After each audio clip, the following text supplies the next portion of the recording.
with Guangming Daily. The cultural ecosystem is undergoing great changes. The protection of cultural heritage is drawing great attention from the people. What measures will the government take to protect cultural heritage and honor its responsibilities in this regard? Thank you for your question. We have great cultural heritage and relics in our country, and we have rich cultural resources. Cultural relics and heritage are the vehicles of the Chinese civilization and spirits. General Secretary Xi Jinping sets great store by the protection of cultural heritage. He pointed out that protecting cultural heritage will benefit generations and future generations to come. To protect cultural heritage, we have taken the following measures. First, we have to organize and identify the cultural heritage, what we have. We have convened the third round of identification of cultural heritage, including mobile cultural heritage. For the first time, we have identified and ascertained the intangible cultural heritage across the country, including opera and drama. So we have basically pinpointed what we have. We have 760,000 immovable cultural heritage. We have over 18,000 movable cultural heritage and thousands of intangible cultural heritage. We also have 348 cultural and opera troops. We also have revolutionary bases numbering over 1,000. We also have 2,000 cultural heritage related to the war against Japanese aggression. Some of our cultural heritage have been listed as UNESCO cultural heritage.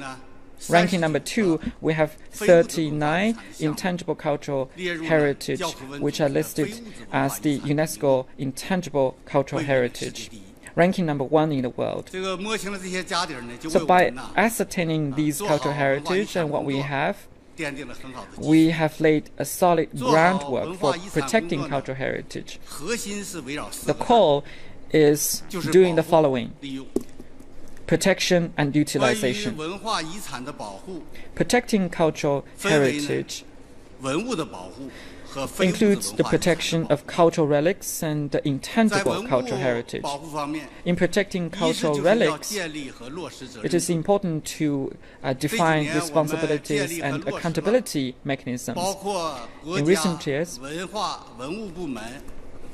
we have defined responsibilities for the cultural relics administration and authorities at 4 levels of local governments. In the meantime, we have assigned responsibilities and accountabilities to those who manage and use cultural heritage. And the responsibilities for protecting over 760 immovable cultural heritage has been clearly defined. Second, we will bring to justice those who have failed to honor their responsibilities. For instance, in Beijing, last year, 17 people were brought to justice who have found being guilty of stealing the cultural heritage in the mausoleum of the Qing dynasty, and another 12 people have been penalized because of the similar crimes. And 6 arson accidents have been punished. We also seriously crack down on cultural relics-related crimes. The Ministry of Public Security have clamped down on a series of high-profile and serious organized crimes related to cultural relics. And it has effectively deterred these actions. the Ministry of Public Security investigated and arrested dozens of criminals at large, and 16 of them have been brought to justice. So these actions have effectively discouraged and deterred crimes. Fourth, we have to strengthen legal protection of cultural heritage.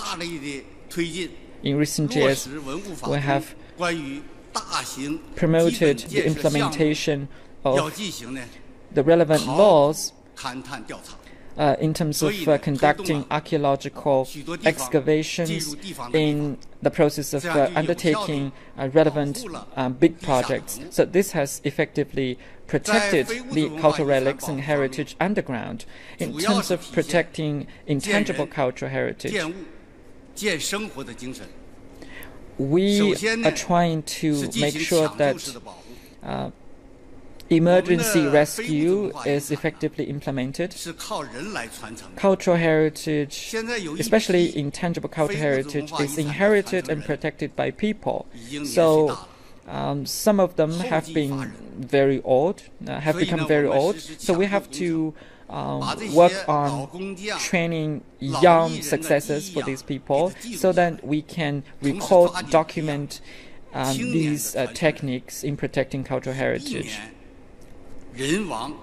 By training young people, we can make sure that the important skills will not be lost. In addition, we are trying to strengthen productive protection. By that I mean cultural heritage has to be closely linked with the production and life of our ordinary people. By doing so, we can make sure that the vitality can be maintained. That's why we are trying to make sure that the cultural heritage and intangible cultural heritage can be part and parcel of people's daily life. I've noticed that on March the 5th, when we had the Minister Corridor at the opening session, a deputy named Yang Changqing from Guizhou province said that she used bamboo weaving techniques, which is traditional to the local people, to eradicate poverty in the local area. 2 days ago, on March the 11th, during the Minister Corridor, Liu Lei, a deputy from Heilongjiang province, mentioned that in the local ethnic group called Heze ethnic group, they use fish skin to manufacture daily necessities and handicrafts in order to promote local culture and folk customers. In protecting cultural heritage, we also have to better leverage and utilize cultural heritage. The purpose of protecting cultural heritage is to revitalize cultural heritage, to unleash its cultural role, educational role in this process. Therefore, over the years, we have undertaken a lot of projects to revitalize cultural heritage. First and foremost, we try to lower the threshold and barriers so that people can access cultural heritage in their daily life, except for those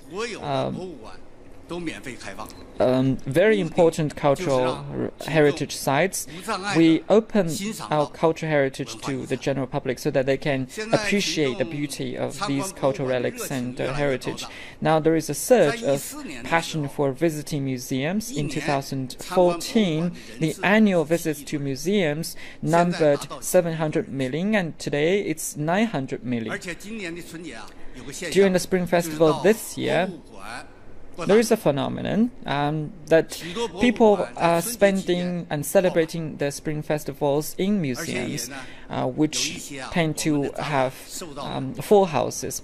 A lot of exhibitions have been extremely popular. For instance, in 2015, the Palace Museum organized an exhibition on the famous paintings in the past, and they people have been lining up for hours in order to visit the famous paintings from the Ming Dynasty called Qiming Shanghe Tu. And some of them even have been queuing for five hours to see with their own eyes the prestigious paintings from the Qing Dynasty called Qianli Jiangshan Tu. So we have to expand access to museums and cultural relics. At the same time, we're also promoting the dissemination and popularization of the traditional opera. Several ministries of the State Council have been organizing opera programs to campuses and the rural areas. By bringing operas to campuses, we make sure that students can have access to at least one opera program every year. By bringing these events to rural areas, we hope to see at least one cultural and opera program in the rural area. At the same time, we are publicizing our cultural heritage on the media. Several years ago, there is a documentary called Rescuing Cultural Heritage at the Palace Museum, which has been very popular. The CCTV also had a program called Cultural Treasures. And museums have been selecting some of the objects in their collections and introducing those cultural treasures to the people. And it has been very popular too. We also had another program called A Bite of China, and the third season has been aired. And this has promoted some of the most important traditional handicrafts and also cuisine culture across the country. So we have to honor our responsibilities in this regard so that we can protect and also revitalize the cultural heritage so that these resources can benefit our people and society.